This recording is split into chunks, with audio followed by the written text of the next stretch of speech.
So thank you, Minister, very much for making the time to talk to Every Australian Counts today. I'll get straight to the question that all of our supporters really want to know, which is what's changed? Why have you decided to scrap the increase to the Medicare levy? What's changed is that we wanted to provide certainty going forward for all those people with a disability. Obviously, the measure that we introduced in last year's budget wasn't getting the support from the Parliament that it needed. So we've decided to take the politics out of this issue when it comes to funding.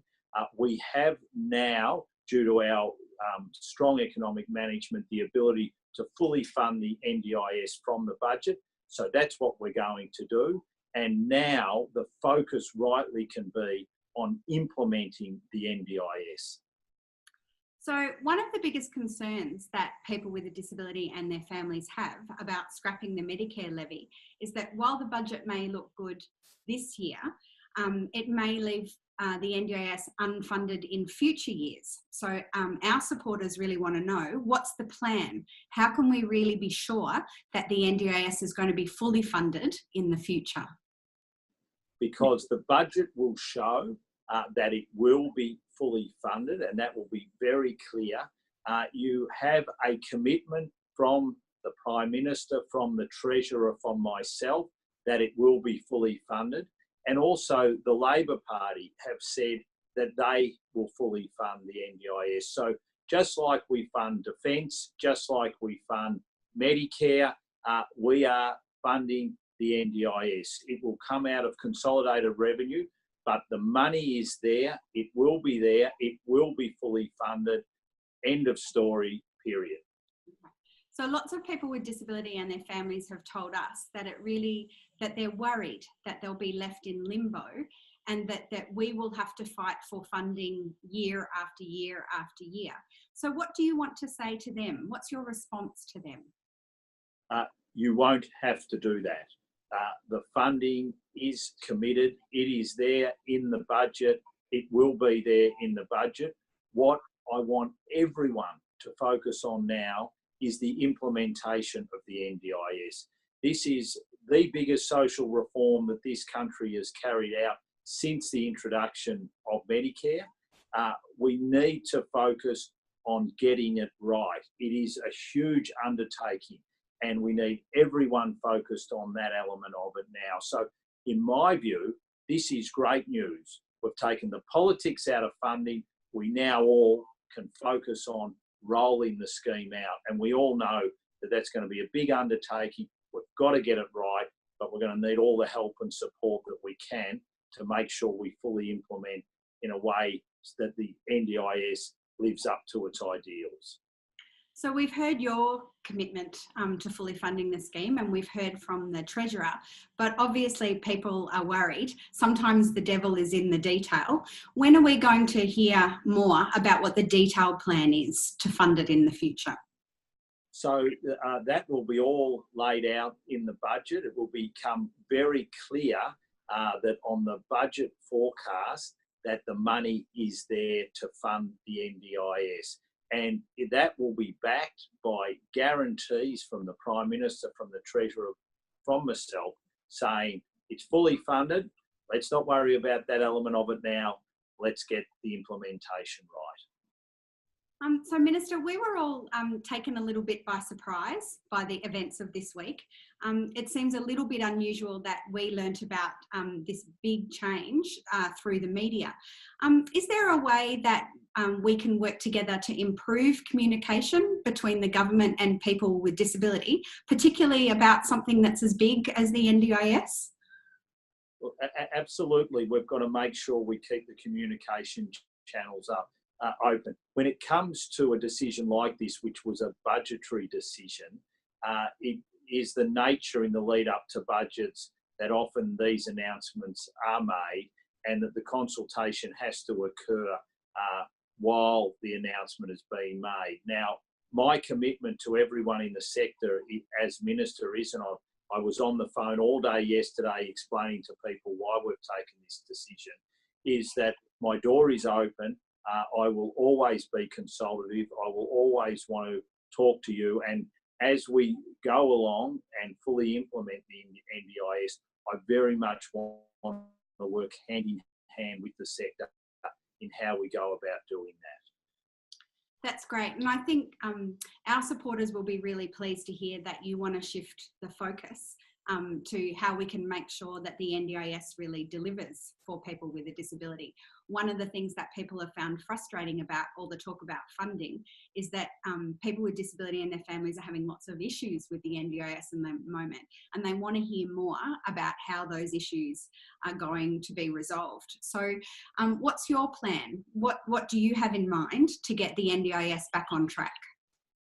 So what we're seeing is that the rollout on the whole is going very well.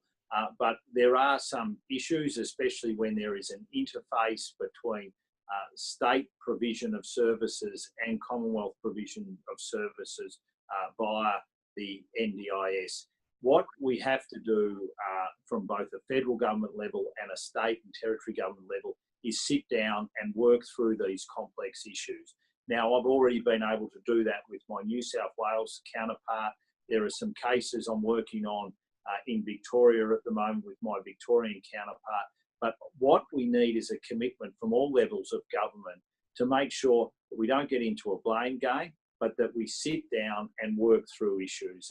And that is the approach that I've taken since becoming minister. I must say, in all the interactions I've had with the state and territory ministers, that's the course of action that they want to take. So what we need to do, though, is we're going to have a little bit of patience as the scheme rolls out in dealing with these issues, because they vary from state government to territory government, and therefore we are going to have to work through them. But as long as we all have the approach that we need to do this in a consultative way, we need to make sure we can do it as quickly as possible, but at the same time we're keeping true to the fundamentals of the scheme, I think we will get the outcome we can. And still over 90% of people are saying that their participation in the scheme has been a positive one for them. And also we've brought 40,000 people into the scheme who weren't getting services who now are. So we have made really good progress, but a lot of hard work to go. There's going to be a lot more issues that we're going to have to work through. If we've got the right approach and the right spirit to do that, I think we can roll out this game-changing scheme in a very efficient and effective way. So that sounds like the plan for some of the issues for the way that the NDIS interacts with other systems, but people with disability and families have told us through our survey there's lots of issues to do with planning and delays and things like that. What will be the approach on those issues? So on planning, we've made a very important change. The planning was occurring via phone. There is now a face-to-face element to that, which I think is absolutely essential. So someone sits down with the client, goes through their needs, goes through their expectations, their hopes, and does it on a person-to-person basis. And I think that is an incredibly important change. So in that issue, we've already made a change. Obviously, we're ramping up staffing in the NDIA. So we'll see more staff coming on board next financial year. So as of July 1. So we're continuing to ramp that element up of it. And we're continuing to engage and continuing to listen. So as we're getting feedback during the rollout, we can then adapt and make sure that we are taking into account these concerns that are being raised. Great. So one last question, Minister. What's the one thing that you would like every Australian Count supporters to take away from this conversation today? That we are 100% focused and committed to rolling out the NDIS, that we've got the funding political football back in the cupboard where it should be, so we don't have to worry about that anymore. It's just full steam ahead on implementation and making sure that we have a world's best scheme, a world first scheme, which provides the services that people living with a disability need. And if we can achieve that in the coming years, I think we will have done not only this nation a great service, not only other countries who are watching and seeing what goes on here to see whether they'll put in place a similar approach, but absolutely most importantly, and the number one priority, we will have done a great thing for all those people living with a disability here in Australia. That's great. Thank you very much, Minister, for your time today. We know you're very busy and we really appreciate it. Thank you. Anytime, and this is a great way to be able to communicate directly with the sector. So I thank you for the opportunity you've given me to be able to do this on what is an incredibly important issue.